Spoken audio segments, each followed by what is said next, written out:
But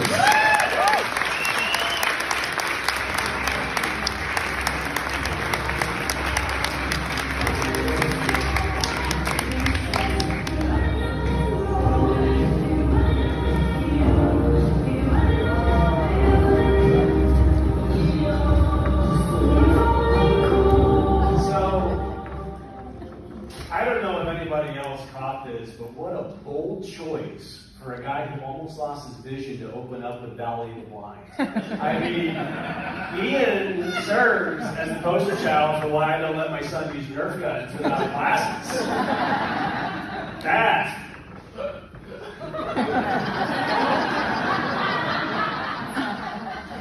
Yeah.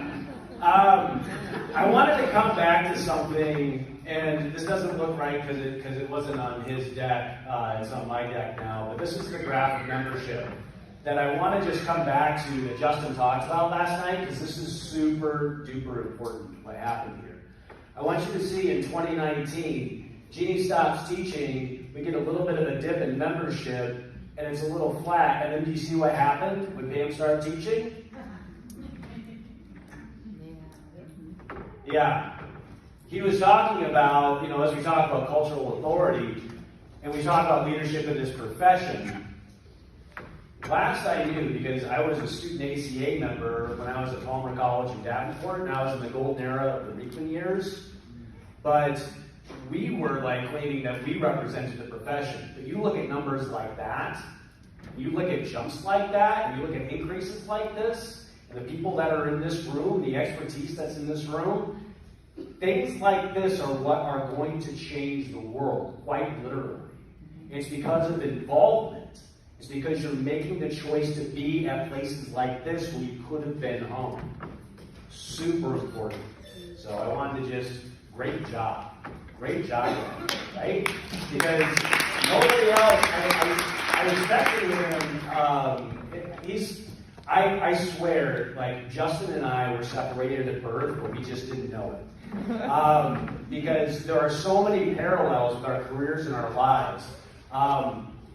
Virgil Strang, award winners at Palmer. He's in Florida, I'm up at Davenport. It starts there and it ends up with where we are today. Even silly jokes. If you don't know, I like Star Wars. He sent an email about, could it be that Bigfoot is really just a Wookiee who got lost? Right? I was wearing my Bigfoot socks yesterday. So, there's a couple things I just want to highlight really quickly today, because a lot of you have heard me talk now, and some of you have questions, and some of you haven't heard me talk, and so you have questions. And I want to really introduce a couple concepts today, but first is really I want to highlight something that I just recently earned, which is that perinatal certified, and I'm very proud of that. Now, why would somebody who went through the diplomat process go back and get perinatal certification? Does that seem like a step backwards to anybody? No. You're right, it's not. Because there have been so many great things that have been added into our curriculum since the time I earned that. There are so many leaders out in this audience, people that you see speaking up here, people that have been added to the curriculum, that it has absolutely, every single one of those classes has impacted my practice. I've been kind of a ICPA baby. This is what you see. When you take all the classes and you put it together, it shows up in a suit and a beard and a funny mustache, talking back at you. Okay? So this is what, since 2018, this looks like. And when Jeannie and I talked about the need for a tent pole, for some way to bridge the gap between Webster Certification and the ICPA, this was something that she and I talked about. And when we talked with the profession, the perinatal chiropractors who are out there doing this work, and we said, who needs to be part of this? Whose classes should be a piece of this? I mean, to see this realized, to be able to take this exam, I don't know if this helps anybody out in the audience, but it took me 5 times to pass my own examination.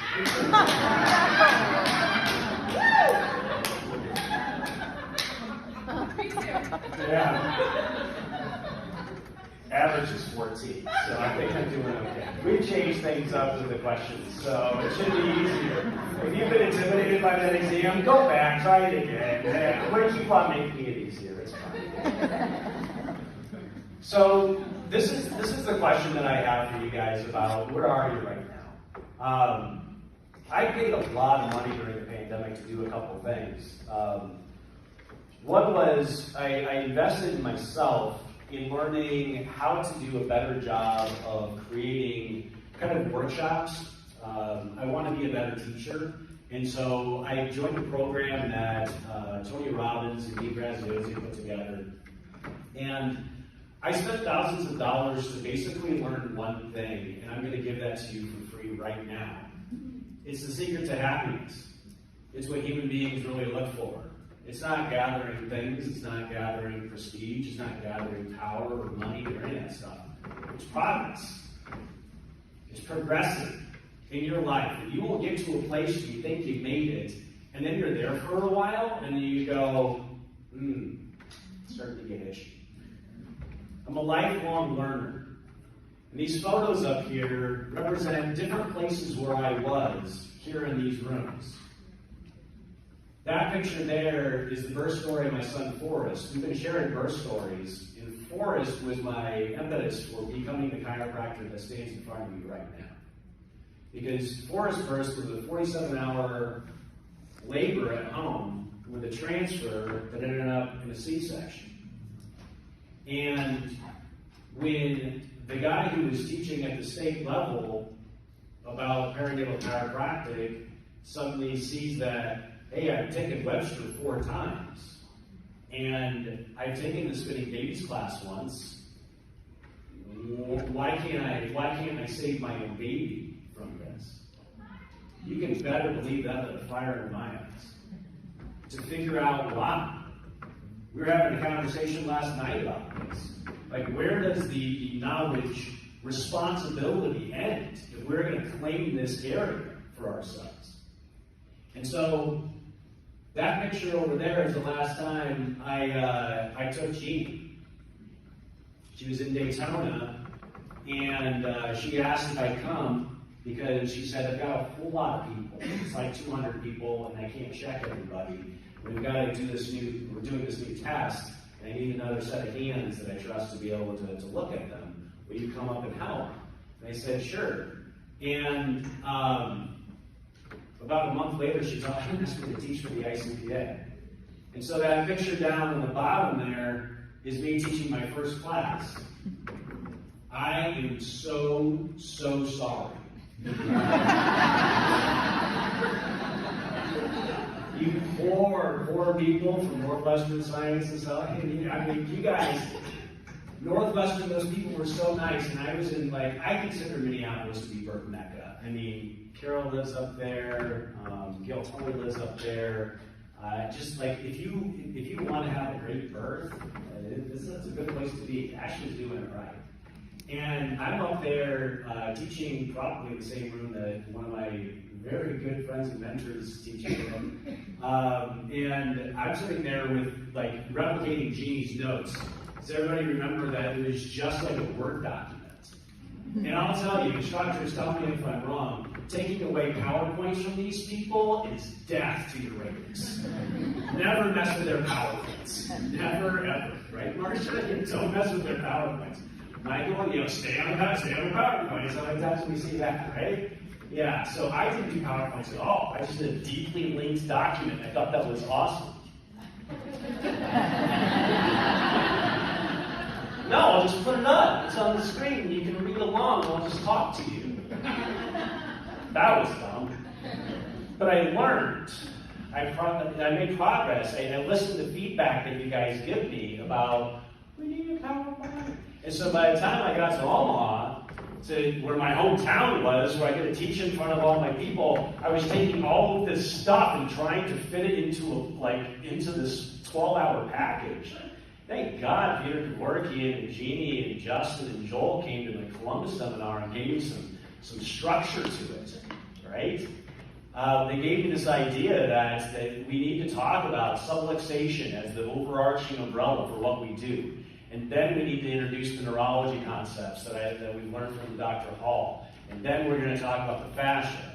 And so that is like the evolution in front of you in real time from the feedback that you give to us as instructors and why this progress matters.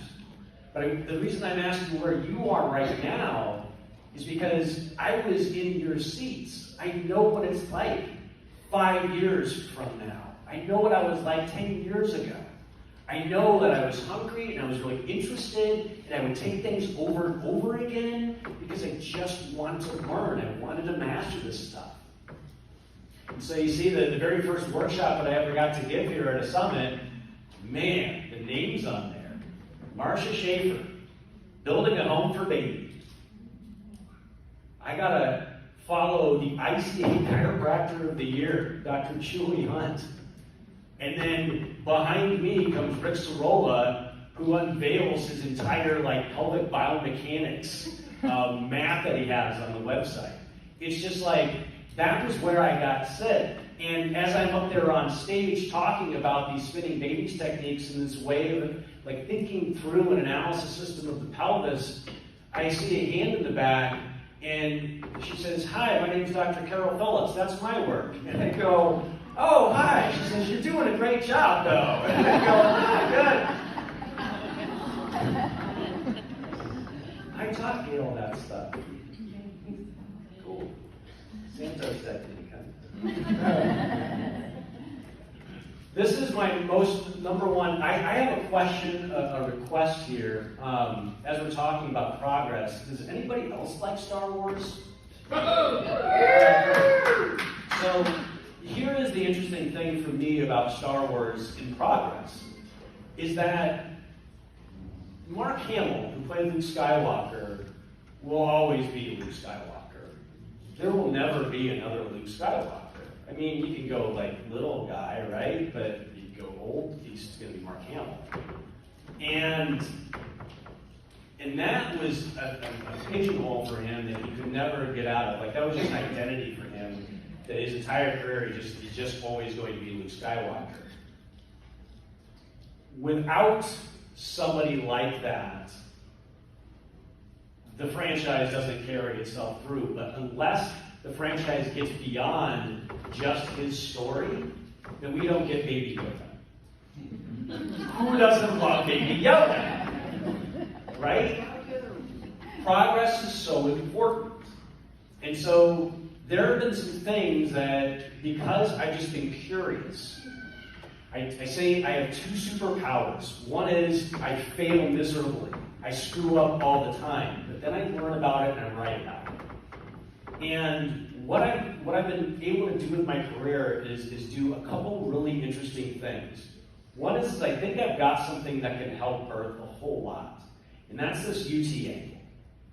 But if you raise your hand, you take my seminar so I know who I've got in the room. If you have your hands up and you're female and you're wearing pants, could I please have you, I need 5 of you to come up here for a special prize.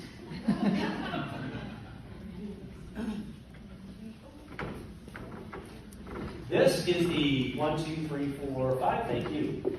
This is the most frequently emailed question that I have from attendees at my seminar, which is, am I doing this UT angle thing right? And most people, the place where they're messing it up is where they're putting their dot for the posterior aspect of the greater transcendental. So what I want to do, can I have you all face this way? Special prizes, let's see here. We'll go with pink. Actually, I'll give you a choice. What color would you like? Pink, there you go. Posterior aspect of the greater trochanter, right down the seam of the pants. See how it makes a dot right there in the center, right here? Yeah. Oh, wow, 5 already. Goodness gracious. There. Turn that way. Yep. There. There.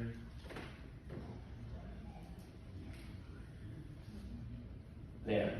It makes a dot in the center of the circle. Thank you very much. I appreciate your help. Special prizes. Right.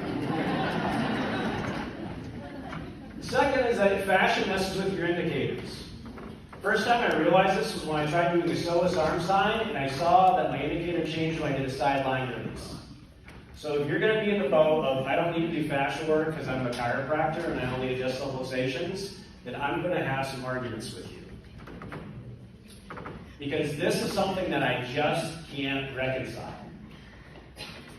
Even an equal when you're doing a Webster leg check is not the same as being clear.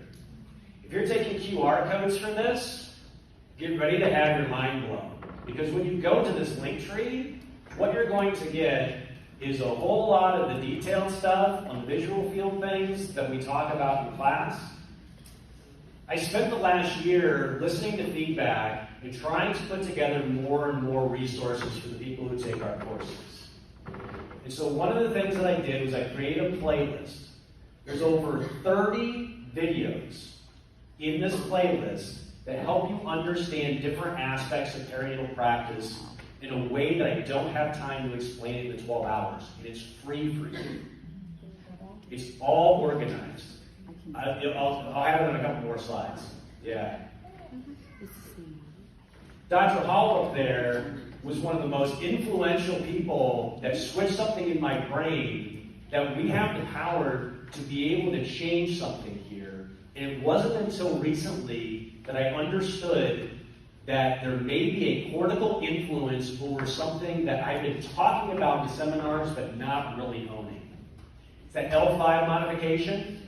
We bring those heels up, and I said there's something about the L5 in there. I want to propose a hypothesis. And it's going to be like an addendum to Webster. It's a project that I'm working on right now, and I'd love feedback on it. I think what we're looking at here, because if it's just biomechanical, it should be there every time. I'm doing a file review from a study that Joel and I did, where right now I'm looking at about, I got 52 patients that I'm going through their file reviews. Been under chiropractic care for their pregnancies, and I'm looking at how frequently am I finding this, and how often is it going away, and does it come back? And are there things like the SOT category 2 or sacroiliac joint hypermobility involved with this? But also, is there a cortical finding? And what I'm starting to find is if we're having a high flexor tone, because remember what we were talking about before, where if the flexors aren't relaxing, if they're hypertonic, what Dr. Hall talks about is sometimes that's a brain problem, not a spine problem. And what we need to start understanding is how the two connect. What I want to do is help take the experience that we've all been having in practice and help move our technique forward. Rather than just sitting with our Luke Skywalker, right, who is amazing. Webster technique itself is an amazing paradigm shift for what we can do for pregnant pelvises. But if what we're going to do is help continue to move it forward, it needs to continue to be studied. It can't just be left on its own. There's my picture machine. There's your QR code. There's also the seminar where all the other instructors were gathering in media after she passed away. There's also the seminar where I met my wife. There's the seminar that I talked about where I had some of the most influential mentors in my life get together to give me feedback about how to make this really great. I never thought when I was sitting in the seats there that I'd ever get simultaneously cheered and booed for my thanks again for that stuff. Having my name used as a curse. When I was sitting in the seats where you're at today. But I gotta tell you, there is no place where I feel more at home and in my own skin than in front of the people that are sitting in this room today. Thank you for that.